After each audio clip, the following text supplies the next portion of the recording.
sort of stories Tolstoy is writing at this point, until he finally moves on to writing real, truly realistic novellas. He has some really wonderful ones written at this period. And finally, in the 1860s, he writes War and Peace. Now at this point, he has recently gotten married to a considerably younger woman, that was done, who, as it turns out, was also a compulsive diarist and very literate.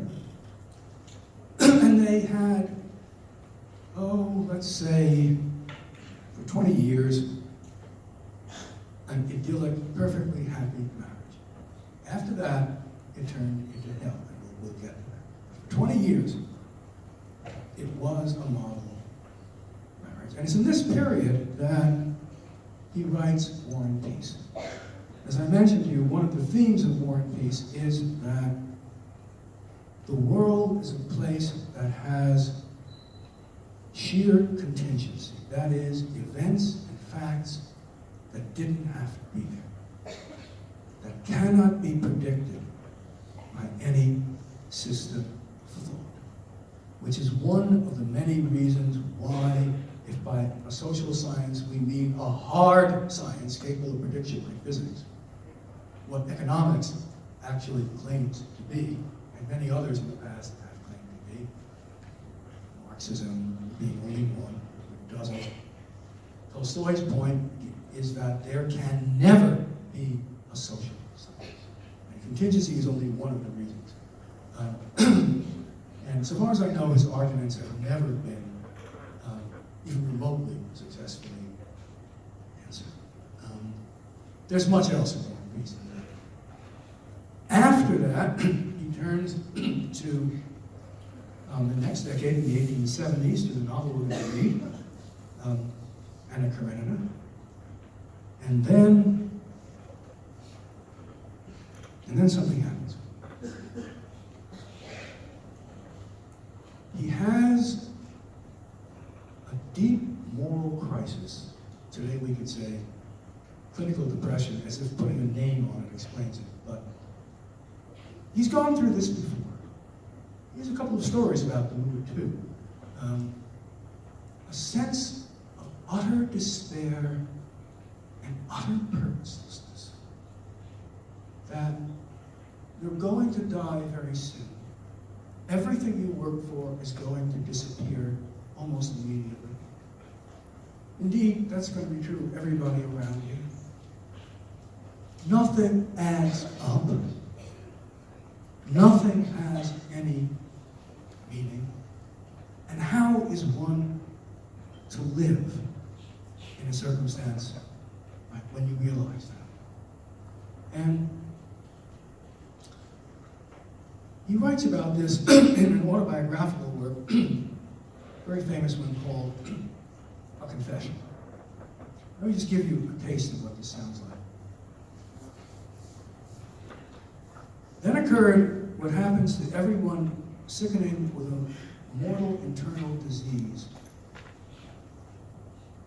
The suffering kept increasing, and what I took for a mere indisposition, this is what happens to sick people, already becomes more important than anything in the world. It is death. My life came to a standstill. I could breathe, eat, drink, and sleep, and I could not help doing these things, but there was no life. For there were no wishes, the fulfillment of which I could consider reasonable. If I desired anything, I knew in advance that whether I satisfied my desire or not, nothing would come of it. Had a fairy come and offered to fulfill my desires, I should not have known what to ask. If in moments of intoxication I felt something which, though not a wish, was a habit left by former wishes, in sober moments I knew this to be a delusion, and that there was nothing really to wish for. I could not even wish to know the truth, for I guessed of what it consisted. I had, as it were, lived and walked till I had come to a precipice and saw clearly that there was nothing ahead of me but destruction. It was impossible to stop, impossible to go back, impossible to close my eyes or avoid seeing there was nothing ahead but suffering and real death, complete annihilation.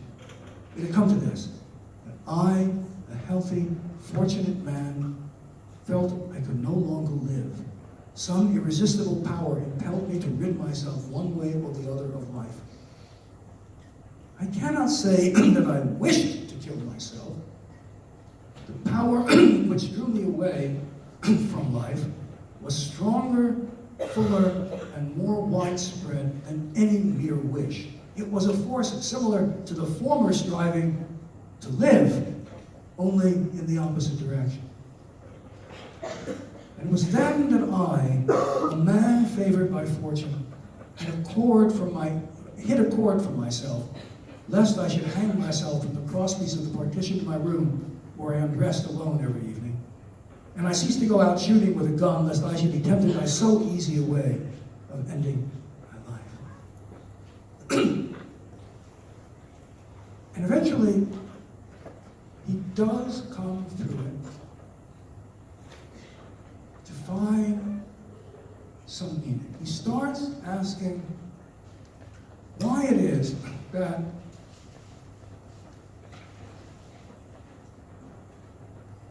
people who aren't overeducated the way he does,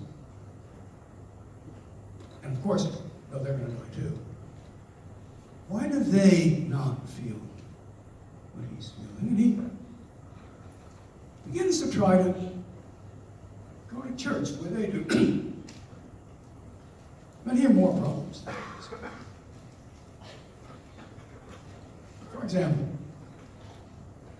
he hears the priest offer up a prayer that in the next battle, the Russians, God should help the Russians kill as many Turks as possible. And Tolstoy thinks to himself, well, we have to understand this allegorically. It doesn't mean Turks. Turks is just a word that means sins here. But then he realized, no, he really means Turks. And to make a long story short, he winds up founding his own religion, loosely connected to Christianity, but without anything supernatural. He believes in God, but the rest of the supernatural parts of the Bible, all the miracles, he rejects. So he rewrites the Gospels in his own way. His enemies, of course, said this was the fifth Gospel, the Gospel according to St. Leo. I mean, it's astonishingly presumptuous. Like there's a passage in it, explaining why Jesus calls himself the Son of God. Well, in Tolstoy's version, you see, Jesus was just some bastard, and he didn't have no father, so he liked to say that God was his father, and then idiots took it literally. This was obviously going to offend a lot of people, and one thing you should recognize, he just loves offending what other people think. He loves challenge. He was known in his day as a nietovschik, someone who says niet or no to what everybody else thinks and believes. Well, I won't go through all the details of this new religion. He became a vegetarian. If you ever want an article about why you shouldn't eat meat, read his article about a visit to a slaughterhouse.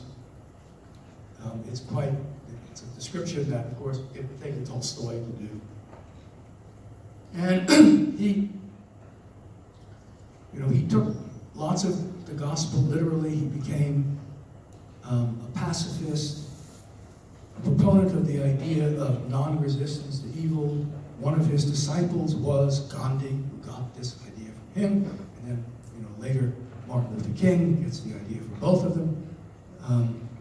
That way of taking literally the biblical idea, resist not evil, if a man strike thee on one cheek, turn to him also the other. And he tries to reorder his life this way. This involves giving away his property. And this, among other things, upsets his wife, who points out, well, look, you know, they do have, I forget how many, 12, umpteen children, that's just the legitimate ones, to look after. And, you know, what is he going to... And his attitude at this point is, oh, this wife of mine, all she cares about is things of this world and not higher spiritual things. And the marriage falls apart, particularly because, since he's a great moral teacher, scribes come to live with them, to write down every word the wise man says, and he kind of loves. His publications, his, are shocking. They can't be published in Russian anymore, so they're published abroad and smuggled in. And, well, he liked to take things to an extreme. For example, he has one story, which is a magnificent story about sexuality and lust, called the Kreutzer Sonata. It's also a story about music. And I won't tell you that story, but afterwards, he published a little essay about it, a postscript. And people have asked me what I really think about these issues. And then, so I just want to be clear that what I think is that all sex, even within marriage, simply ought to stop.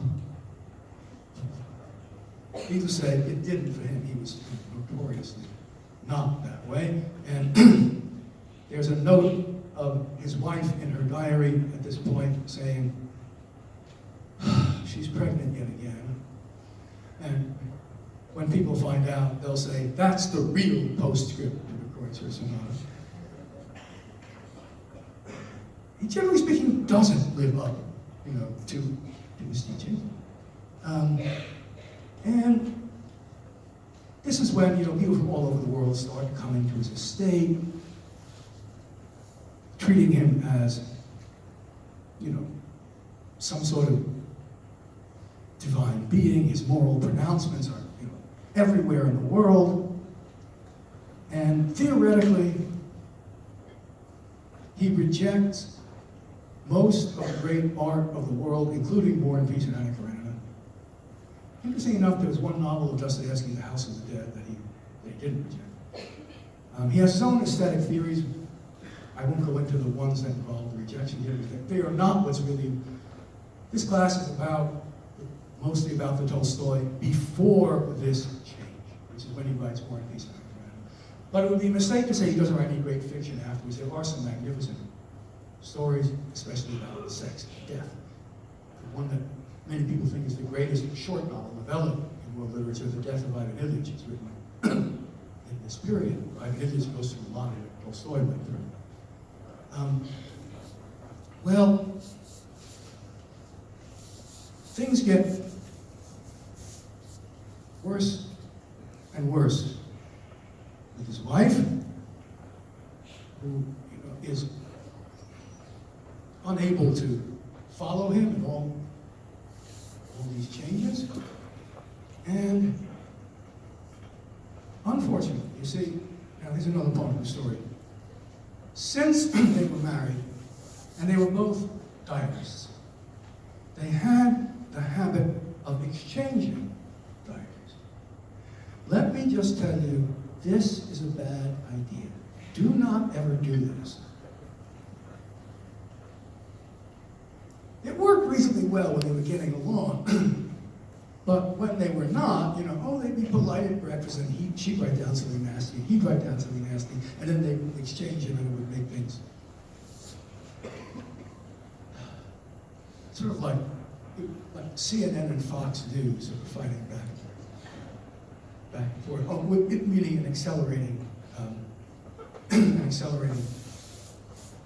spiral. He developed the need to though, used the diary privately to explore his own thoughts without sharing it with her. And so there came a point when he started keeping double books. There was his ostensible diary, which he shared with her, and then his real diary, where he recorded his own thoughts. Unfortunately, she found it. She was a snoop, if there ever was one. By the way, if you read accounts of Tolstoy in these years, the biographers, there are biographers of her too, but even biographers of him divide into those who are more sympathetic with him and those who are more sympathetic with her. There's a recent movie, made about the last year of Tolstoy, which is basically about dramatizing the memoirs of one person who lived in their estate in the last year. All I can say is, it's very hard, the moment you're sympathizing with one of them, the other does something so disgusting that, you switch, and then you switch. They're both really awful. And she is afraid that she is going to go down in history as another Xanthippe. Xanthippe was the shrewish wife of Socrates in the ancient world. Went down as perfect, awful, shrewish wife. That's what she came to be known as. There's a famous story of Socrates is sitting outside his house. His wife sticks the chamber pot, screaming and yelling at him. He just sits there. She takes the chamber pot, pours it over his head. And as the urine is dripping down, he says, "Well, after thunder comes rain." Everyone's going to be sympathetic with her. Well, particularly because there are all these scribes on his estate who are displacing her, making her nothing. Well, they are the real people who, occupy his thoughts and everything. And then there's the question of what to do with his property. You see, he's in a quandary. Quandary is, he doesn't want to die so that all his property goes to his wife because she'll use it for, not lofty things like taking care of their children or something like that, right? Whereas it should be. And on the other hand, if he writes a will with any other provision, well, that contradicts his philosophy, because his philosophy is to reject all force, and the state relies on force to enforce laws and terms, and so he'd be implicitly relying on force if he wrote a will at all. And then there's a comment in his diary. Tolstoy is, I think, the truly great egoist of the world. There's a comment that says, "What am I worried about?" He says, "After all, Jesus wrote no will. Why should I?" This is done matter of fact. I left out a passage in, the Confession where he's expressing his despair, and he says, "All right, so you will be a better writer than Shakespeare and Goethe, and I forget who else, combined, and so on." And this is not done with any irony whatsoever. It's just a fact.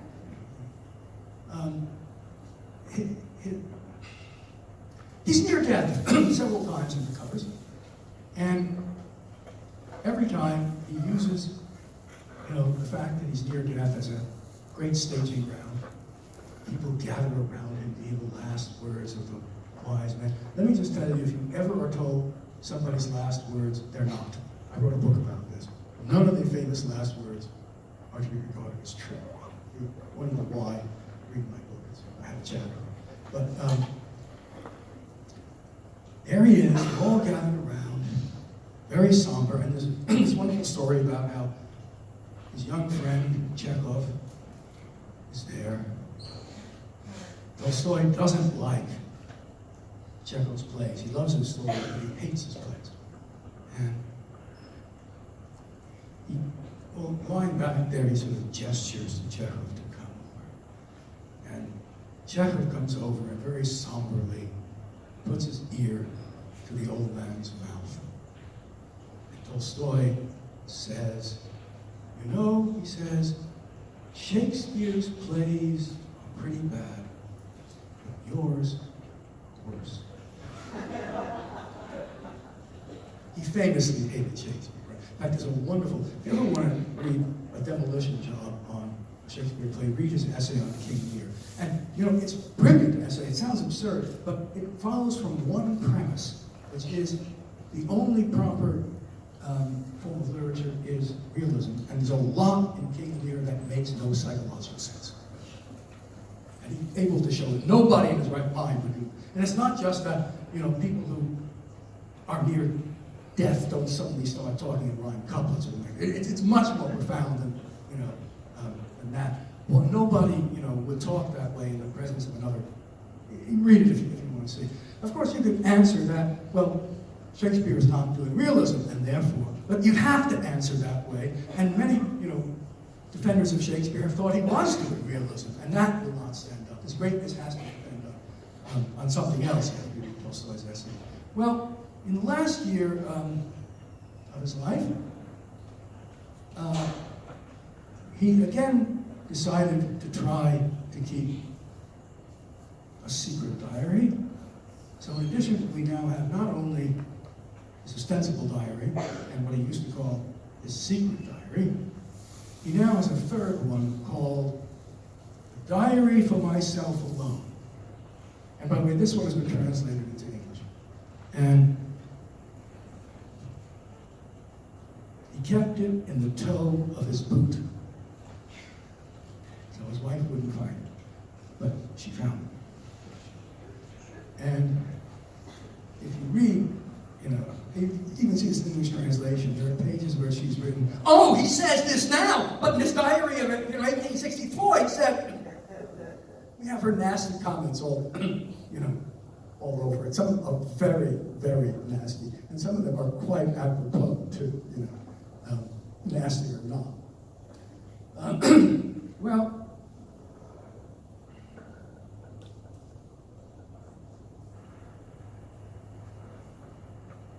in 1910, he finally gets fed up with not living up to his principles. He has, by the way, one of his greatest stories is Father Sergius, about, obviously analogous to himself, about a man who wants to become a saint, but can't, because he practices what a saint is supposed to do, humbling his pride. And no matter what he does, he takes pride in his own humility. And it's a psychologically very subtle story about this. And until at the end of the story, he discovers a real saint who was an ordinary woman, someone he knew from childhood he rounds up with, an ordinary woman who doesn't go to church, who just takes care of her daughter and her Northwestern husband, tries to, be kind to the people around her, doesn't think she's anything special. And no one will ever recognize her as a saint, but she is a saint. And he begins to realize that true sainthood is never recognized. It exists, but it is never recognized as such. Story, obviously, you see about Tolstoy's own efforts here. Well, he runs away in 1910, dresses up, as a peasant, runs away, and he's going to, live incognito for the rest of his life. Now, think of it this way. Could you imagine if, I don't know, President Obama should decide he is going to disappear by becoming a hermit or pilgrim and wandering from, holy shrine to holy shrine? What would happen? There would be hordes of reporters following him everywhere, right? Well, that's exactly what happens with Tolstoy. So you get, a New York newspaper will say, Tolstoy reaches such and such a place. And eventually he dies en route in the Istanbul railway station. It's now a shrine again. People go to, in 1910. Well, at this point, people start writing their memoirs of Tolstoy. And Oh, there are many really fine ones. My favorite are by the young writer Maxim Gorky. And he quotes Tolstoy. Man survives earthquakes, epidemics, the horrors of disease, and all the agonies of the soul. But for all time, his most tormenting tragedy has been, is, and will be the tragedy of the bedroom. Gorky reports how he and Tolstoy and Chekhov would walk around Tolstoy's estate. Tolstoy was a colossal tease, you understand. Chekhov, despite being a doctor, was a very modest man. And Gorky tells a story about they're walking along the estate and this sexy peasant woman bends over, revealing too much. And Chekhov, of course, being a very modest man, looks away. And Tolstoy, this is his opportunity, of course, to tease him. So did you get a lot when you were young? He said. And Chekhov blushes scarlet. Tolstoy says, I was an insatiable son of a bitch. Everybody reports that one way or another Tolstoy liked to tease them. Somebody, Gorky reports that he asked him once, so did you really mean it when you said that all sex should simply stop? And Tolstoy says to Gorky, you really want to know, don't you? And Gorky says, yes, I do. Well, in that case, I'm not going to tell you. Or Gorky quotes him saying,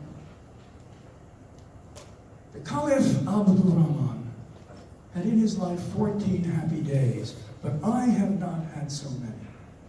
And the reason is that I never really live for myself. I live on stage. I live for show. And, of course, you have to get the fact that he's making this very statement for show. He's giving it to a Russian writer who's going to write it down.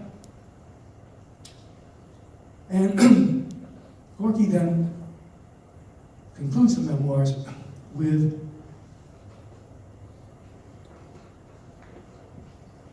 this anecdote. Gorky was a famous atheist, a communist and an atheist. And Tolstoy fixes that stare that sees right through you on him. And he says, why don't you believe in God?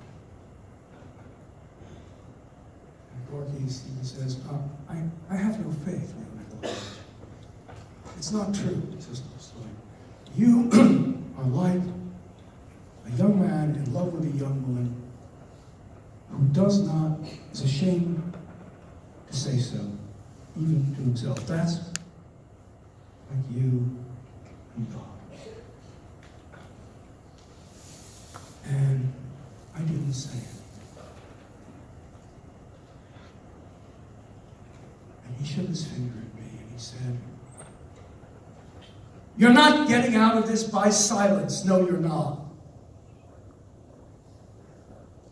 And the memoirs end with this sentence. And I, who do not believe in God, looked at him a little shyly, and I thought, this man is like God. And that's how the memoirs end. And indeed, that's what people constantly report. You know, being in his presence is like being God. You can see right through you. Now, I want to mention one other thing, that key idea of Tolstoy, that before we get started, which I'm going to quote from one of his late essays about this idea. And it's at the core of all his thought for all his life. You'll see it's a little bit, has some resemblance to Dostoevsky's idea of the onion. In fact, Dostoevsky was probably influenced by Tolstoy and formulated the idea. And Anna Karenina is actually written 2 years before Brothers Karamazov, so we're doing them in reverse chronological order, and you'll have to ask me at the end of the course why I'm doing that. He tells a story. He retells the story of Crime and Punishment, Dostoevsky. He begins with an anecdote. The painter Brylov once corrected a student's sketch. And the student said, "Why, you only touched it a tiny bit, tiny, tiny bit, but it's quite a different thing." Brylov replied, "Art begins where that tiny bit begins." And Tolstoy now says, that saying is strikingly true, not only of art, but of all of life. True life begins where the tiny bit begins, where what seem infinitely small alterations of consciousness take place. True life is not lived where people move about, clash, and slay one another. It is lived only where these tiny, tiny alterations of consciousness take place. The small events matter, and the smallest events are the momentary, tiny changes of your own consciousness that you're not even aware of. This is even, of course, a smaller action than getting an onion or than having a wish. Every moment you're directing your consciousness, but tiny alterations are taking place. And this is where the essence of your life takes place. Don't think it's in the great events and the great stories. It takes place here. And this is where you become moral or immoral. Here. Now, nobody else, you understand, could have made this the basis of their art because nobody else understood as well as he did the tiny alterations of human consciousness. If you take, for example, what you think of naively as, and then I did this, and then I thought that, Tolstoy observes it closely enough that he will be able to show half a dozen moves of your consciousness within what you naively think is. And you're going to see him do this in the novel. This is part of why his has this reputation for incredible psychological realism.